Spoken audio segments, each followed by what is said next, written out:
like supplemental coach this week. It don't make no sense. I met Piper, wonderful young lady. She's gonna ask me a couple questions, and we'll get started. Okay? I think Come we on. have questions for her from the audience. Oh, you got questions for Piper? Yeah. So, Okay. Can we get her higher so they can see her? Yeah. Give her a little cushion or something. Piper, you know what? Just stand up, baby. You can stand up. Yep. There you go. It's gonna be able to get you from there, Yep. Perfect. so they can see you. Okay, Roma, you have the first question. Go ahead. Piper, I want to know, how excited are you to work with Aflac and Coach Prime? I'm so excited and happy to be here. I get to meet the team and work with amazing Coach Prime to beat Baylor on Saturday. Start on, Piper. I'm ready to do whatever it takes That's right, baby. for the teams. Go Buffs! That's right, Piper.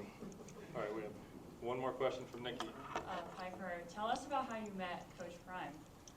I met Coach Prime this summer at Children's Hospital Colorado for an event with Aflac, and I told him what a huge Buffs fan I was. He was so kind. After talking more, he invited me to a game to help him coach. That's right. We need all the help we can get, Piper. Thank you, Piper. Very nice. Come on, let's get a picture. Oh, there's the camera. Come over here, Piper. Put your shades on, baby. They hate it when we do that. But that was last week. You got it? Thank you. Put that on my story and put it out right now, please. You can go back with your parents on if you want. Thank you.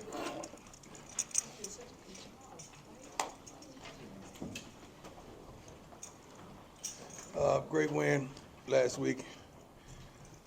Had a couple days off. We practiced on Sunday and Mondays off. Come back today. I don't think it was a great practice today, but it was a good practice today. My expectations are climbing with them, and I know what they can and cannot handle. But they gave a tremendous effort. We're trying to clean up some things, even from last week. That game is behind us, but we're trying to move forward and make sure we truly understand the physicality from week to week. When we're more physical, understand our just basic fundamentals, we're able to run the ball effectively. It's one thing, it's always one thing that we miss one guy or we let one guy get in the gap that disables and disarms us from being the best we could be.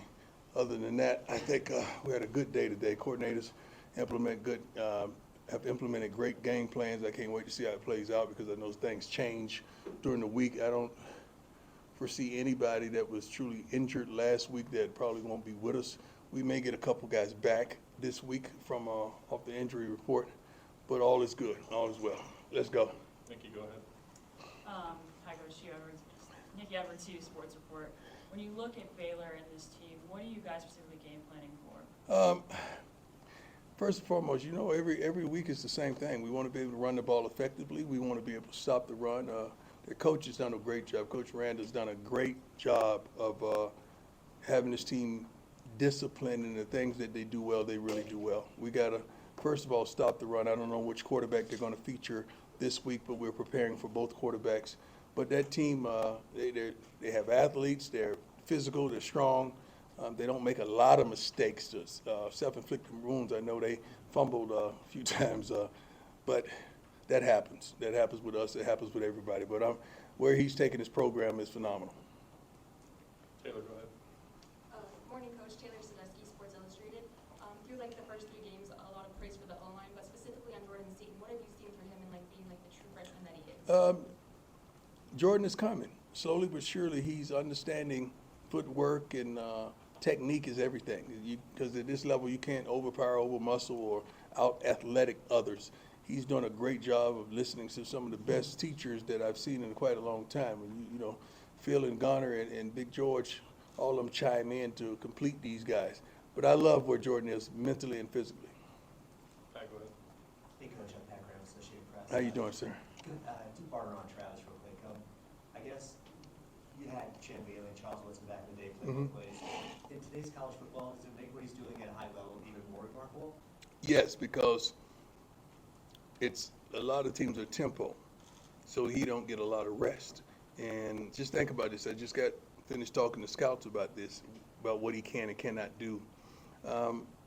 Pros go to huddle, so he's even getting more time to rest. So most teams you play, they run some type of a tempo, or the transition is much greater than pros from snap to snap. So with him getting that amount of rest, he cannot help but be a great pro. The practices are limited. There's barely no contact. You can't even hit a receiver downfield in the NFL no more. So I think he's a great complement to that game, and he could continue to do what he's doing now. And the second part to that is, he says that like when you guys go fishing, he looks forward to it because you give him life lessons. I guess. Yeah. What kind of lessons do you talk about with him? Everything, man. You know, some of that stuff is a little private, but we talk about everything. And he's not the only one.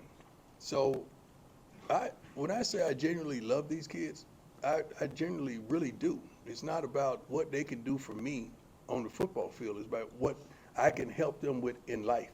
They're football players. Some of these guys are definitely going pro, but I just want to equip them with the weapons to win life.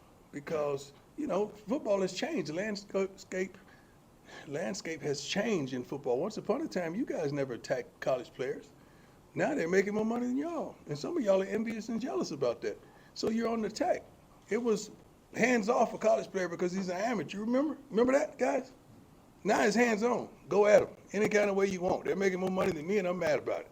I'm upset about it. And when you attack them, these guys are sensitive. They've never been attacked. Most of them are out of high school or 2 years or 3 years in college, but they're still sensitive to slander.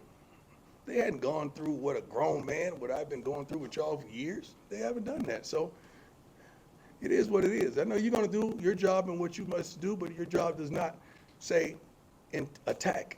Like, if they didn't play well, leave it at that. But the personal stuff, leave it to be personal. Because if we start flipping the script on y'all, you wouldn't like it. I get easy. Thank you, Lord, for stopping me there. Ooh, that was almost a good one. That would have went viral. He's a great kid. Coach Ryan. Hey, Coach. Brian Howell, Full Daily Camera. I know you guys prepare for every game the same, but now that you guys are in conference. I'm sorry, Brian. God is so good. God, you got to hear. Sometimes you got to hear. When I just heard stop, I'm sorry. I would have kept going, but I heard stop. And I'm thanking God for that moment. I'm sorry, Brian. That's right. I know you guys prepare for every game the same, but now that you're in conference play, is there maybe some heightened importance on tightening No, stuff like the penalty no, policies? no. Just because it's a conference game, it's still a football game. It's still a football game. I mean, you don't want to be penalized. Nobody wants to be penalized. I don't give a darn if it's a scrimmage. I'm not going to say a game is a game because you guys know rivalries are rivalries. That is that. You guys make more of it than we do because we know we got to win no matter who's on the opposing side. But no, we don't say, oh, this is a conference game. We got to go harder. If you got to go harder, you shouldn't be out there going anyway. Jake, go ahead. Hey, Coach, I'm just hoping if you could update us on a few injuries. First off, Dallin Hayden. We don't know where he is right now or what he wants to do. You know, I like to see it at practice before I see it in the game. So if he's able to play, he's going to play. Chinoze, Same thing. and then TC. TC's out. TC's out. He's out. Adam, go ahead. Hi, Coach. Adam Lister, Tiger 24/7 Sports. DJ McKinney's play has been maybe a little bit overshadowed by what Travis Hunter's done earlier this season. Obviously, DJ's got the length. What else does he bring Well, to that position? it's overshadowed to y'all, not to us. You guys don't mention him, but we mention him every minute, every moment we can. I mention him every day to the scouts, and they're asking me about him every single day we practice. DJ is long, could run, competes. I don't know if he's may have given up 1 or 2 passes on the season, probably for not even 20 yards or probably 17 yards. The kid can flat out play the game. He practiced with the same tempo, the same level of consistency. He's a first-round pick to me. Maybe not this year, but next year for sure. And I know if he has any aspirations of going into the draft, he wants to be a first-rounder. That's why I'm saying that. And I think the guy has all the qualifications to be a first-round pick, high first-round pick. Go ahead, Matt. Hey, Coach, with potential rain in the forecast for Saturday, We got rain? What forecast you got? just changes. a little bit. No, let me see. It ain't say rain on mine. Who do you use? Straight up. I just saw it from a local meteorologist. There you go. A That's a meteorologist. mistake. I got 5169. This joker's been accurate. Anybody else got? Read yours. Either way, let's just say there is rain on the. No, we're not gonna say there is rain. I'm one of those good weather man. When you say 60%, I say 40%. 40% chance that The it ain't. meteorologist that I respect highly said that there's a pretty What good does chance yours of rain say? on Saturday. One says 30%. Okay. I don't know which one I got. I need to check mine. Rain does not, I was just gonna ask if you do wet ball drills or anything different to prepare for. yeah, with rain, 30% is 30, 70% it won't. Okay. Let's do drills that say it won't rain. Troy, go ahead. Coach, how are you? Troy. How is that like prominent, like a wet ball drill? It's just something that you see done in football. Didn't know if it was something you subscribed to. Yeah, I mean, we've done every type of thing. Like, you gotta understand, like, we got a bunch of people who know football. Like, we're gonna do everything we can to put our guys in the best situation possible. That may come after practice, that may come before practice, but we're not gonna take time out in practice to do a drill based on something that may not happen. Go ahead, Troy. Troy Finnegan, CU Sports Report. I know you've been very complimentary of Micah Yes. since he's been here. Yes. But was it even eye-opening for you to see the difference in the run game? I know there's a lot of factors that go into it. Yeah. Does that change kind of the Don't- way that you look at the split? Let's not put that on the backs. All our backs are good. I've been saying that since day one. We have to have the proper blocking for those guys to make it happen. So I think all our guys would have hit it. All our guys would have made certain runs. Mike could give you a physicality, a low center of gravity. He gives you all of that, but I'm not going to lift one up and put one down like we so eloquently do. All those guys can run. He did a phenomenal job, especially as a true freshman, but he got here in the spring and got ready, got physically and mentally and psychologically ready for his moment. And he excelled. Go ahead, Scott. Scott Proctor, Colorado. Coach, how you feeling? Good, good. Couple of players showed love to DC Robert Livingston after the game on Saturday. Yeah. Has it surprised you at all how quickly he's adapted to this specific unit and how quickly he's adapted to being a first-time play caller? Has Not that been not exactly whatsoever. what you expected to be? He's more. That's why he's hired, because what he brought to the table in the interview and dissecting the teams that we're going to play before he even got the job. There's something that happened in the interview process. His communication skills, the several young men that called me to validate him that are professionals that have played for him in the NFL, and just his overall willingness to listen to a wealth of knowledge in that defensive meeting room and not just be a dictator. You got to understand he's very wise because he came here alone. What I mean by alone, yes, he has a wife and 4 kids, but he came here not bringing one of his guys in. So oftentimes that's a tough scenario to coach in when you don't have your own guys at the certain positions. But he's done it seamlessly, and I'm proud of it. Really, really, truly proud of it. Go ahead, Brian. Hey, Coach, a couple quick questions. Can you clarify with TC when you say out? TC's out. He had surgery. Okay, so he's done for the year? He's out. Okay. And then another question is, 3 games in, Shadour's obviously had several offensive coordinators. He had to adjust a lot throughout his career. What do you feel like that? How do you feel like that adjustment's been going for him 3 games in with Pat Sherman? Great. Shadour's a pro, man. You guys know that. I'm not telling you nothing you don't know. And whenever we give him time, we understand the results. It hadn't been one game in his career here that he's had time to do what he needed to do that he has failed you. I just happened to be on site his entire career, and I know what he's comprised of. The kid can play this game. What Coach Sherman brings to the table is unbelievable with the communication process. You would have to hear it and understand it throughout the week and sit down, coming together on game plans and situational football, and listens to what he sees.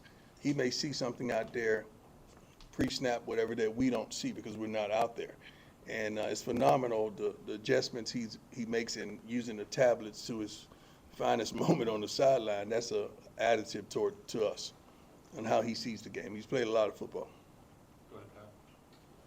Hi, Ernie Bowler, Daily Camera. Coach, you touched on this a little bit after the game on Saturday, but the O-line obviously really responded. Yes, sir. Saturday night.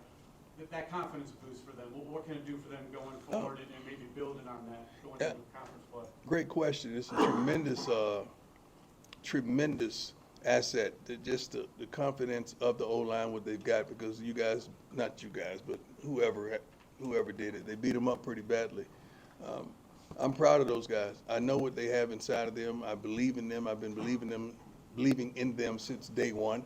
And they just had one bad outing. They didn't have it all together, but we still did some promising things in the Nebraska game, although that's in the past. So we just build on each play and try to perfect each play and move on to the next. But I truly believe in those guys, run and pass.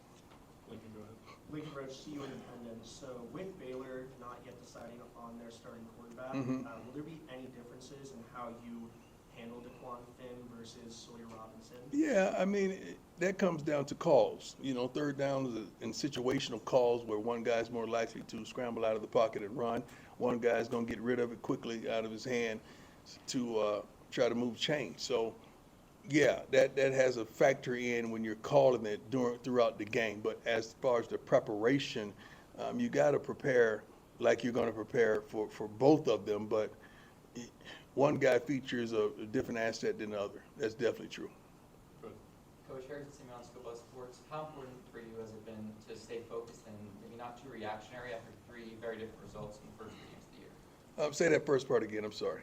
Going into conference play, how important for you has it been to stay focused and maybe not too reactionary with 3 very different results? I don't really react too much. I may check some things, but I don't really react too much. I try to give you guys a consistency and a balance of who I am, what I am, and how I am. And I want that from our young men as well. So I try not to react to some of the foolishness that I hear and see consistently. Our young men, we got to do a better job of equipping them with the ability to just keep on going and don't look either right or left. Don't look at the hate or the cheers. Just keep on going. 2 more, go ahead, John. John Treach. Hey, can you get my man some water, please? You got a bottle of water? No, I'm not trying to embarrass. I'm serious. You gotta get him a bottle of water, please. I'm sorry, my neck is gone. I can't even turn my darn head. Yes, sir. As you enter Big 12 play, what are you most excited about, or what are you most confident in with your team?